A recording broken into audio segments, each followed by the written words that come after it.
ఈ భూమికి పునాదులు వేసిన వాడెవరు? దానికి పరిమాణమును నియమించిన వాడెవడు?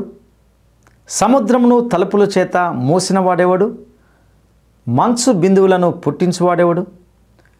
అంతరింద్రియములలో జ్ఞానముచ్చిన వాడెవడు? వీటిని పరిశీలిద్దాం.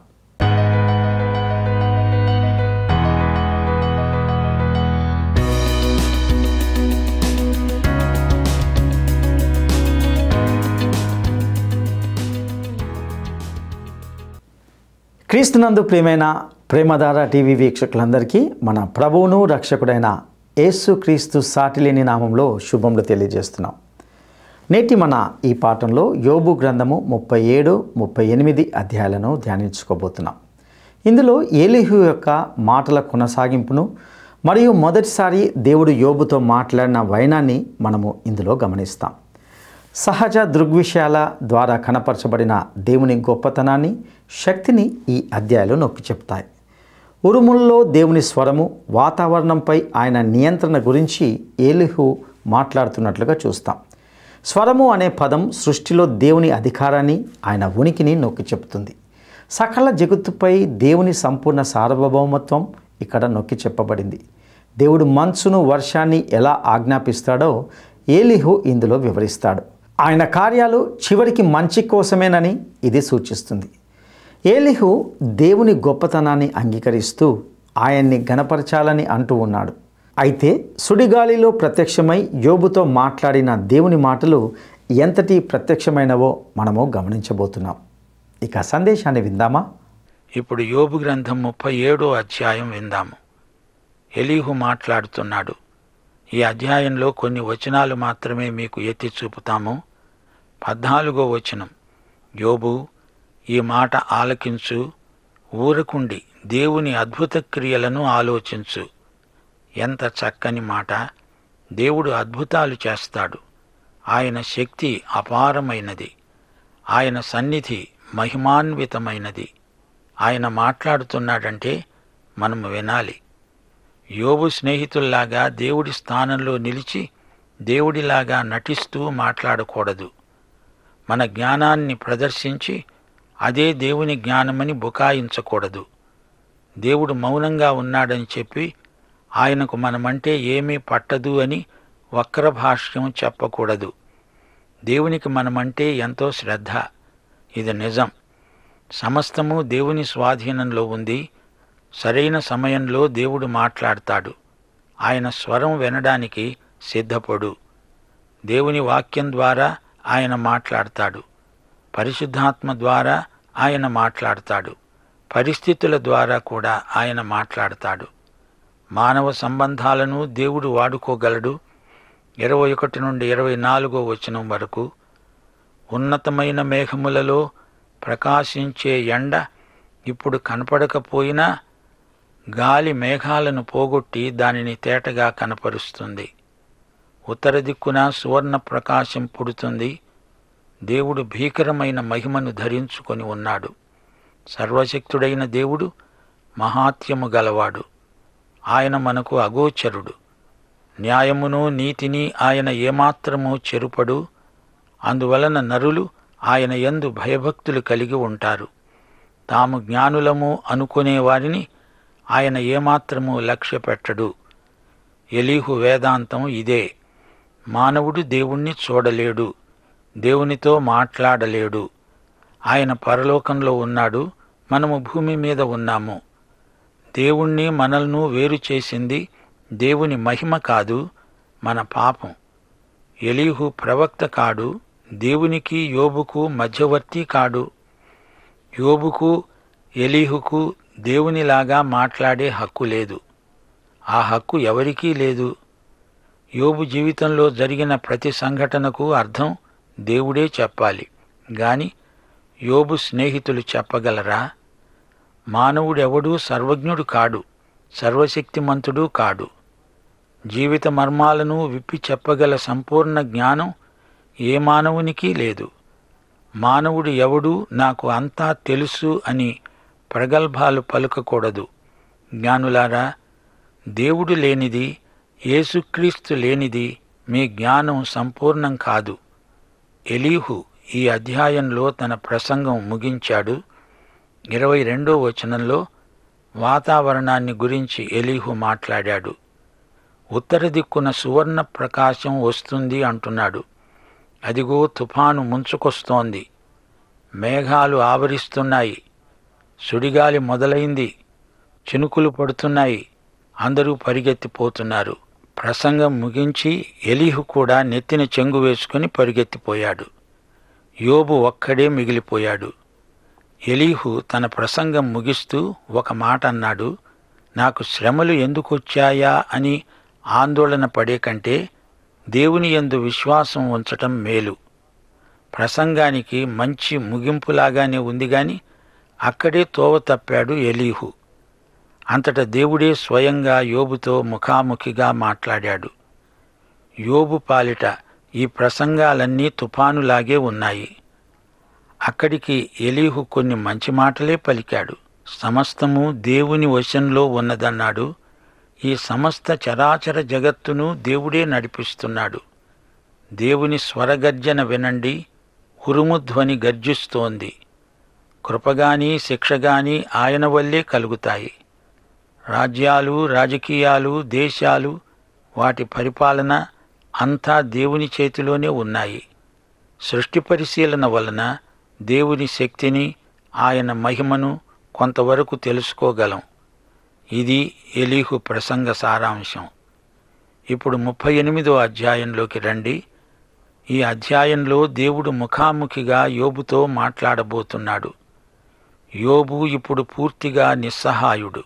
చేతులెత్తాడు. అతని శారీరక, మానసిక, ఆధ్యాత్మిక శక్తులన్నీ అంతరించాయి. ఇప్పుడు యెహోవా దేవుడు పరమోపాధ్యాయుడు. దేవుడే యోబుతో తరగతి తీసుకుంటున్నాడు. యేసుక్రీస్తు మహామహోపాధ్యాయుడు. పరిశుద్ధాత్మ కూడా మనల్ని సర్వసత్యములోనికి నడిపించే ఉపాధ్యాయుడు. తుపాను వచ్చింది. ఈ నేపథ్యంలో దేవుడు యోబును కలుసుకుంటున్నాడు. యేసు ప్రభువు కూడా ఈ విధంగానే అనేక సత్యాలు తన శిష్యులకు నేర్పాడు. ఎన్నో ఉపమానాల ద్వారా యేసు ప్రభువు ప్రబోధాలు చేశాడు. మత్తయి సువార్త 13వ అధ్యాయంలో విత్తేవాని ఉపమానం మీకు జ్ఞాపకముందా? పొలంలో విత్తనాలు వేయడం సర్వసామాన్యమైన దృశ్యం. అలాగే పరలోక రాజ్యం ఒక స్త్రీ 3 కుంచాల పిండిలో పులిసిన పిండి పెట్టిన విధంగా ఉంది అన్నాడు. స్త్రీలు పిండి పిసకడం, పులిసిన పిండి పెట్టడం, ఇదంతా బాల్యము నుండి యేసు ప్రభువు చూచిందే. ప్రజలకు తెలిసిన విషయం నుండి వారికి తెలియవలసిన విషయానికి ప్రభువు వారిని నడిపించాడు. సోదరీ సోదరులారా, ఇది దేవుని ఆధ్యాత్మిక బోధనా విధానం. దేవుడు యోబుతో ఏమి చెబుతున్నాడో విందాము. యోబు 38వ అధ్యాయం 1వ వచనం నుండి. అప్పుడు యెహోవా సుడిగాలిలో నుండి ఈలాగు యోబుకు ప్రత్యుత్తరమిచ్చాడు. జ్ఞానము లేని మాటలు చెప్పి ఆలోచనను చెరుపుతున్న వీడెవడు? పౌరుషము తెచ్చుకొని నీ నడుము బిగించుకో. నేను నీకు ప్రశ్న వేస్తాను, నీవు దానిని నాకు తెలియచెప్పు. నేను భూమికి పునాదులు వేసినప్పుడు నీవెక్కడున్నావు? నీకు వివేకము కలిగి ఉన్న ఎడల చెప్పు. నీకు తెలిసిన ఎడల దానికి పరిమాణమును నియమించిన వాడెవడో చెప్పు. దాని మీద పరిమాణపు కొలవేసిన వాడెవడో చెప్పు. దాని స్తంభముల పాదులు దేనితో కట్టబడినవో చెప్పు. ఉదయ నక్షత్రాలు ఏకముగా కూడి పాడినప్పుడు దేవదూతలందరూ ఆనందించి జయధ్వనులు చేసినప్పుడు దాని మూలరాతిని వేసిన వాడెవడు? దేవుడు సమస్తాన్ని సృష్టించినప్పుడు మానవుడెక్కడున్నాడు? భూమి అందలి సమస్తమును సృజించిన వాడెవడు? దేవుడు భూమికి పునాది వేసినప్పుడు మానవుడా, నీవు ఎక్కడున్నావు? లక్షల కొలది సంవత్సరాల క్రిందట దేవుడున్నాడు. ఆ దేవుడు ఇప్పుడు ఇక్కడున్నాడు. యోబు గ్రంథం బైబిల్ గ్రంథములన్నిటిలోకి అతి ప్రాచీనమైనది. ఈ గ్రంథము రాసేటప్పటికీ బైబిల్లో మరే గ్రంథము రాయబడి ఉండలేదు. పైనున్న వాటిని వెదకు, ధర శాశ్వతం కాదు నీకు. పైనున్న వాటిని వెదకు,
విశ్వాసము విశ్వాసే యేసుని వాడా యేసుని జత పనివాడా విశ్వాసే యేసుని వాడా యేసుని జత పనివాడా ఆనందించు యేసునందు నీ భాగ్యం గొప్పది ఆనందించు యేసునందు నీ భాగ్యం గొప్పది అయినున్న వాటిని వెదకు ధర శాశ్వతం కాదు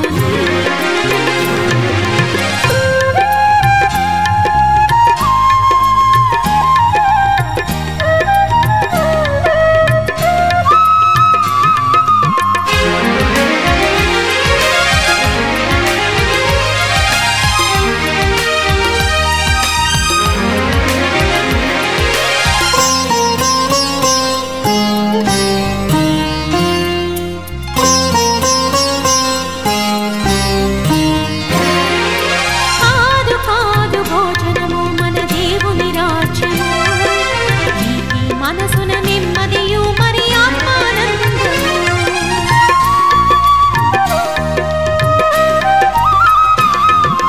కాదు కాదు భోజనము మన దేవుని రాజ్యము నీతి మనసున నెమ్మదియు మరి ఆత్మానందము కాదు కాదిది నిద్దురకు పోరాట సమయము కాదు కాదిది నిద్దురకు పోరాట సమయము సర్వాంగ కవచము ధరించుకొనుటకు ఇదే తరుణము సర్వాంగ కవచము ధరించుకొనుటకు ఇదే తరుణము ఇది కడవరి కాలము విశ్వాసే యేసుని వాడా యేసుని జత పనివాడా విశ్వాసే యేసుని వాడా యేసుని జత పనివాడా ఆనందించు యేసునందు నీ భాగ్యం గొప్పది ఆనందించు యేసునందు నీ భాగ్యం గొప్పది అయినున్న వాటిని వెదకు ధర శాశ్వతం కాదు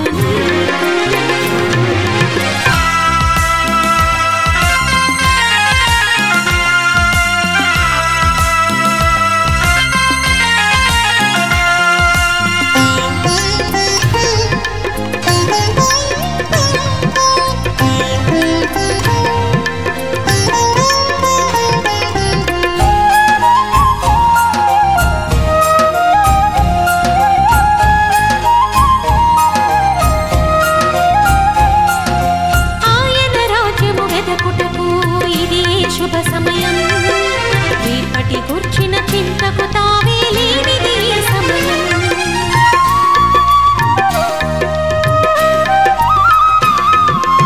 ఆయన రాజ్యము వెదకుటకు ఇది శుభ సమయం రేపటి కూర్చిన చింతకు తావే లేనిది ఈ సమయం నశించు ఆత్మల భారముతో పంటను కోసే కాలము నశించు ఆత్మల భారముతో పంటను కోసే కాలము నిన్నెడబాయని యేసుని సన్నిధి మన తోడు ఉండగా నిన్నెడబాయని యేసుని సన్నిధి మన తోడు ఉండగా సాగించు నీ పయనం విశ్వాసే యేసుని వాడా యేసుని జత పనివాడా విశ్వాసే యేసుని వాడా యేసుని జత పనివాడా ఆనందించు యేసునందు నీ భాగ్యం గొప్పది ఆనందించు యేసునందు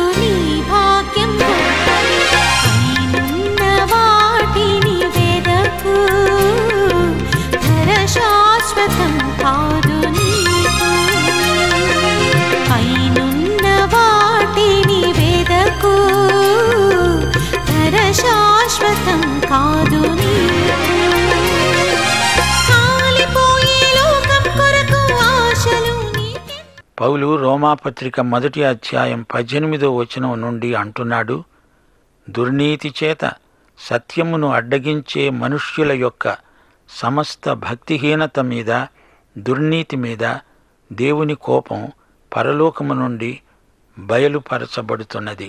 ఎందుకనగా దేవుని గూర్చి తెలియశక్యమైనదేదో అది వారి మధ్య విషదమై ఉన్నది. దేవుడు అది వారికి విషదపరిచాడు.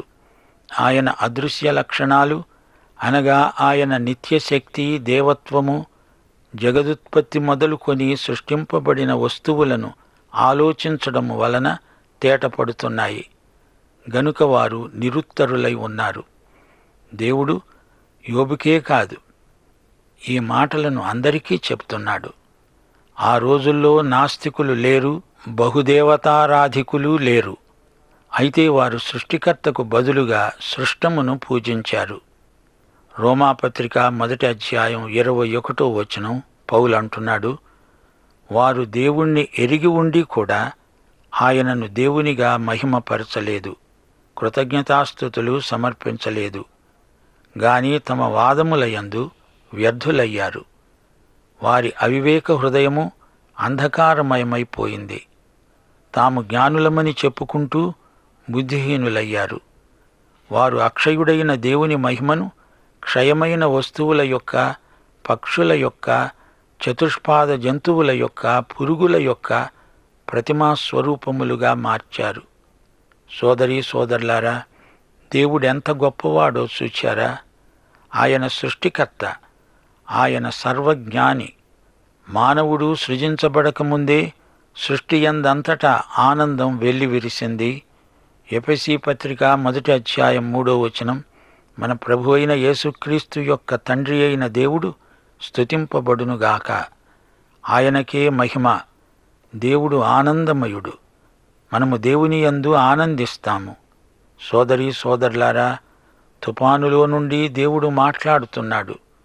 యోబు అడిగిన ప్రశ్నలకు దేవుడు 1, 2, 3 అని జవాబులిస్తున్నాడు అనుకుంటున్నారా? అలా కాదు. దేవుని నైతిక వ్యవస్థను గురించి యోబుకు ఎంత అజ్ఞానం ఉన్నదో దేవుడు బయలుపరుస్తున్నాడు. దేవుని మనస్సు, దేవుని స్వభావము యోబు తెలుసుకోగలడా? దేవుడు చేసిన భౌతిక జగత్తునే సరిగా తెలుసుకోలేడు. దేవుడే జ్ఞాని, దేవుడే తీర్పరి, దేవుడే మన నైతిక ప్రమాణం. ఆయన అధికారానికి తలవొగ్గడమే మన కర్తవ్యం. ఈ అధ్యాయంలో మరికొన్ని వచనాలు ఎత్తి చూపుతాము. 22, 23 వచనాలు. దేవుడు అంటున్నాడు, నీవు హిమము యొక్క నిధులలోకి చొచ్చి చూచావా? ఆపత్కాలము కొరకు, యుద్ధము కొరకు, యుద్ధ దినము కొరకు నేను దాచి ఉంచిన వడగండ్ల నిధులను నీవు చూచావా?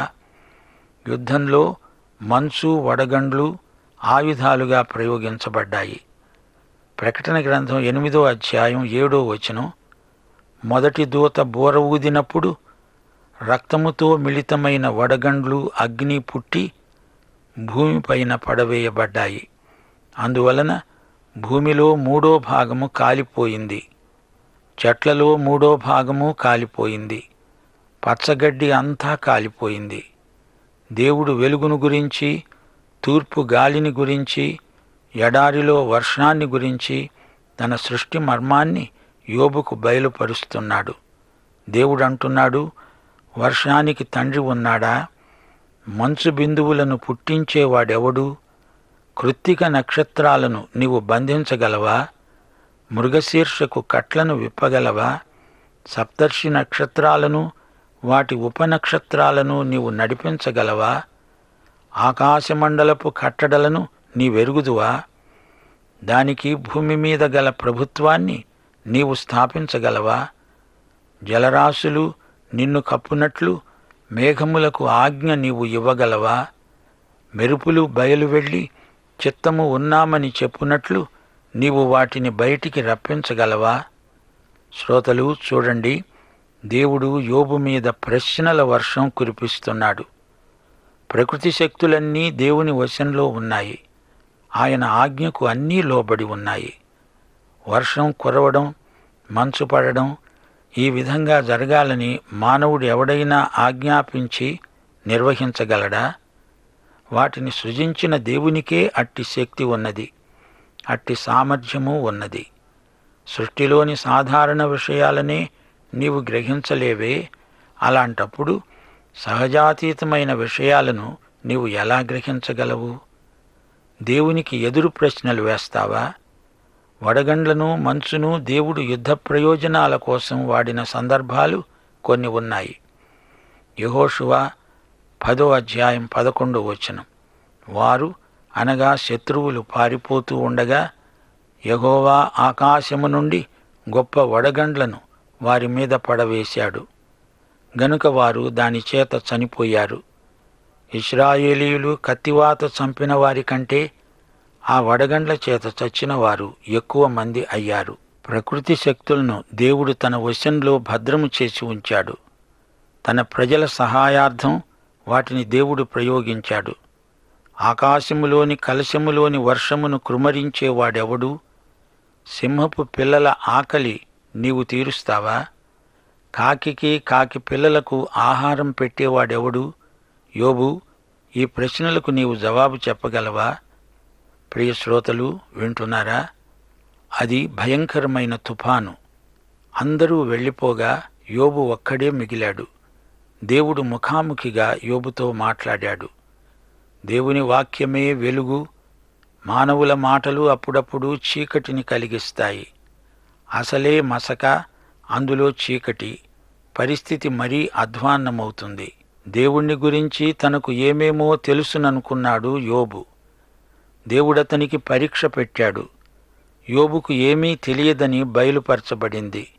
సృష్టి, ప్రకృతి శక్తులు, నక్షత్రాలు, మేఘాలు, జంతువులు, మృగాలు, పక్షులు, వీటి సృష్టిని గురించి యోబుకు ఏమీ తెలియదు. దేవుడు పెట్టిన పరీక్షలో యోబు ఓడిపోయాడు. యోబే కాదు, నీవు నేను కూడా ఓడిపోతాము. ప్రియ శ్రోతలు, మళ్ళీ చెప్తున్నాము, వినండి. జీవితంలోని పలు సమస్యలు ఎందుకు అనే ప్రశ్నకు జవాబులు చూపలేవు. జవాబులు తెలుసుకున్నంత మాత్రాన సమస్యలు పోవు. అందుచేత దేవునితో సరైన సంబంధం కొనసాగినప్పుడు సమస్యలు మనల్ని ఏమీ చెయ్యలేవు. దేవునితో వాదించటం కాదు, దేవుని యందు నిశ్చింతగా ఉండిపోవడం యోబుకు శ్రేయస్కరం. చిట్ట చివరికి యోబు దేవుని గొప్పతనాన్ని, తన అజ్ఞానాన్ని తేటగా చూడగలిగాడు. దానితో అతని జీవితమే కొత్త మలుపు తిరిగింది. మనల్ని మనము తగ్గించుకున్నప్పుడు దేవుని దృష్టిలో మనము హెచ్చించబడతాము. దేవుడు యోబుతో ముఖాముఖిగా మాట్లాడాడు. అలాగే పాత నిబంధనలో కొందరితో దేవుడు నేరుగా మాట్లాడాడు. ఆదాము హవ్వలు, నోవహు, అబ్రహాము, యాకోబు, మోషే, అహరోను, మిర్యాము, యెహోషువ, సమూయేలు, యెషయా, ఇర్మియా, యెహెజ్కేలు, ఇదిగో ఇప్పుడు యోబు, వీరందరితో దేవుడు ముఖాముఖిగా మాట్లాడాడు. పాఠం సమాప్తం.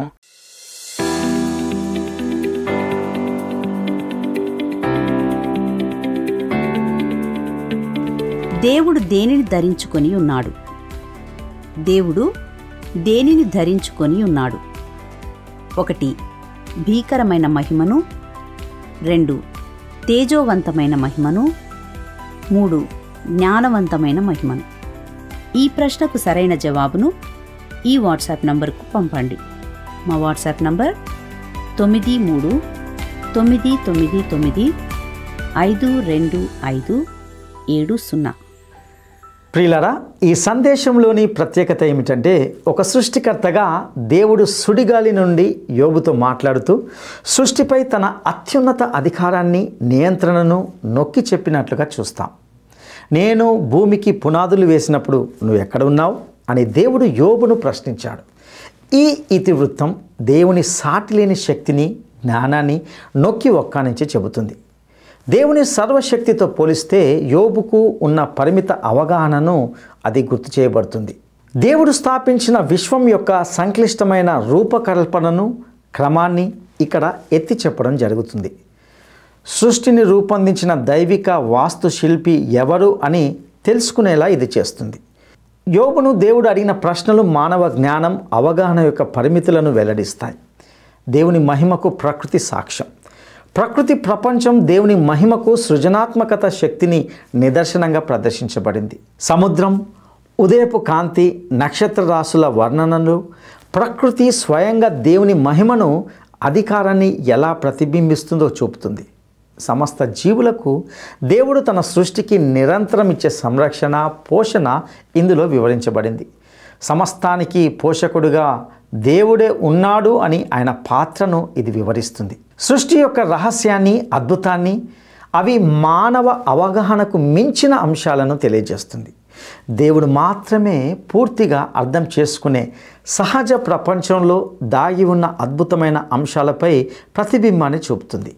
వర్షం, మెరుపులు, నక్షత్రాలు వంటి అంశాలు దేవుని ఆదేశంతోనే ఉన్నాయని, భూమిపై ఆయన ఆధిపత్యాన్ని బలోపేతం చేస్తున్నాయని ఇక్కడ మనం గ్రహిస్తాం. ఎందుకంటే ఆయనే సార్వభౌమాధికారి, ఆయనే సృష్టికర్త. ప్రియా సహోదరుడా, సహోదరి, అట్టి దేవుణ్ణి నీవు ఎరిగిన్నావా? ఆయనని ఎరిగి ఆయన బిడ్డగా కొనసాగుటకు ప్రభు మీకు సహాయం చేయనుగాక. దైవాశీస్సులు. ఈ కార్యక్రమం మీకు నచ్చిందా? అయితే వెంటనే మిస్డ్ కాల్ ఇవ్వండి. బహుమతి పొందే విజేత మీరే కావచ్చు.